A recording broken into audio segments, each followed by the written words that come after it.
All right, hello everyone. It is Mr. Sunshine Locksmith Eddie coming to you live, and what we have here today is a Rytan RY100 semi-automatic key machine. And boy, let me tell you, I picked this up on eBay for about what was it, 200 bucks. They're about 1,000 to 1,400 for sale, new.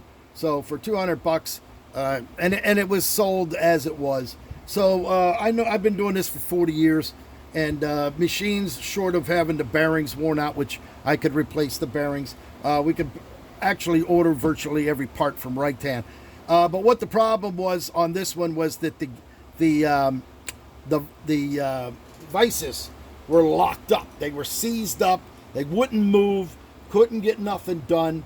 So what I did was we went ahead and dismantled it and freed everything up, cleaned it all, polished it, put it all back together, and now it cuts keys perfectly.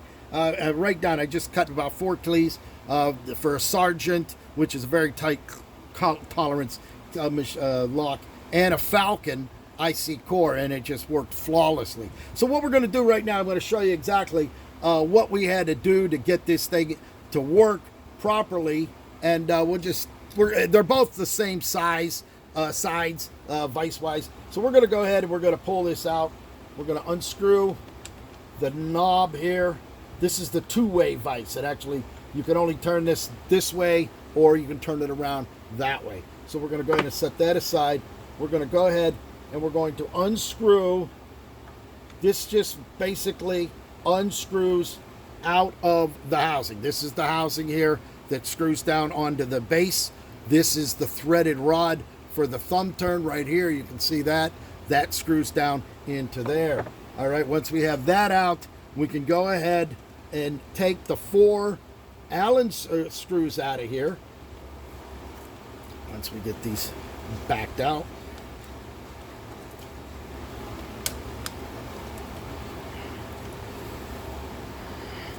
I like these Rytan machines. I have the manual machine. I have the semi-automatic. I've had several of them over the years, and always worked great. It's got a nice cutting wheel on it, and it just slaps those keys right out. Take these 4 screws out of here.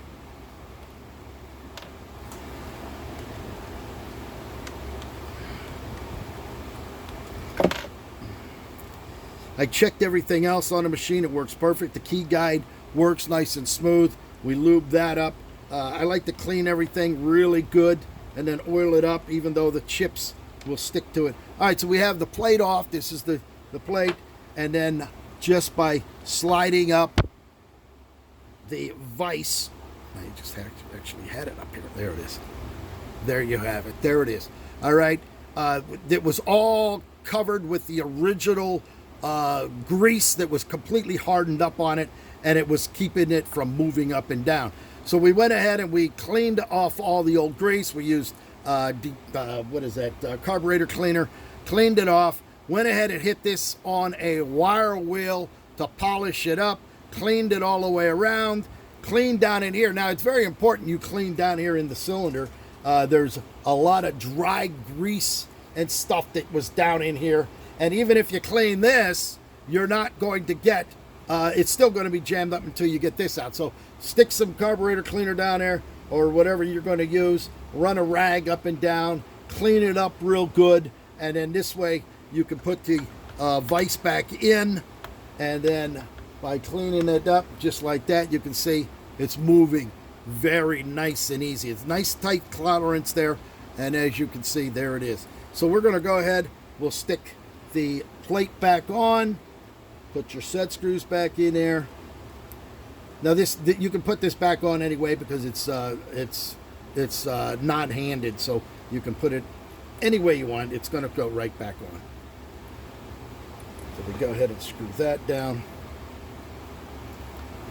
And then you're going to do the same for the other side, so that both sides are clean. So when you go to put a key into the vise and clamp it down, it's going to slide up and down. When you're ready to loosen it up, it's going to drop back down properly, so you don't have to sit there and worry about it.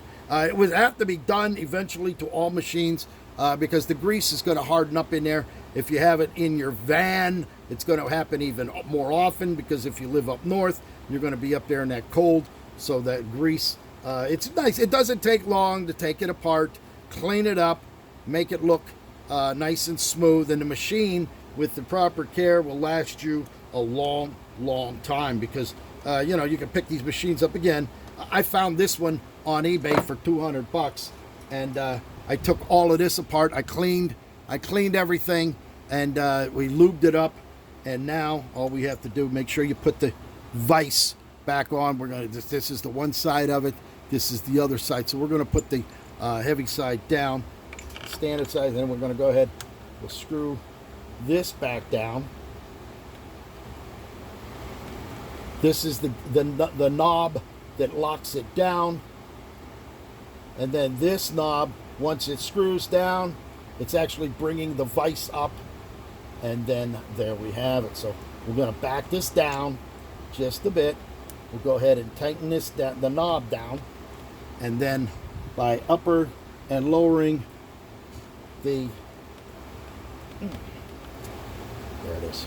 By lowering and uppering, turning and loosening the let me see. Let's see. I've got a better picture because I can't see it. There, you see that? There it is. Now, by dropping it down, it drops down, raises up, it puts the key in, and you can lock it down. Same thing on this side. Got this one all done as well. Let's see if you can see it. There you go. See? Nice and clean. Works just like brand new. So there you have it. Someone along the way must have had some spray paint going on, and I got some overspray on this. So what I'm going to do is I'm going to go ahead and clean all. I started to clean it off here, so it looks, for $200, you're not going to find a better machine than what you're looking at right now. I'm thinking about converting the 110 motor to a 12 volt so that I could use it in my van, or I might just buy an inverter and stick it in there and use it as is. Either way, pick up that phone, 561-693-8636, Rytan RY100, made in the United States of America.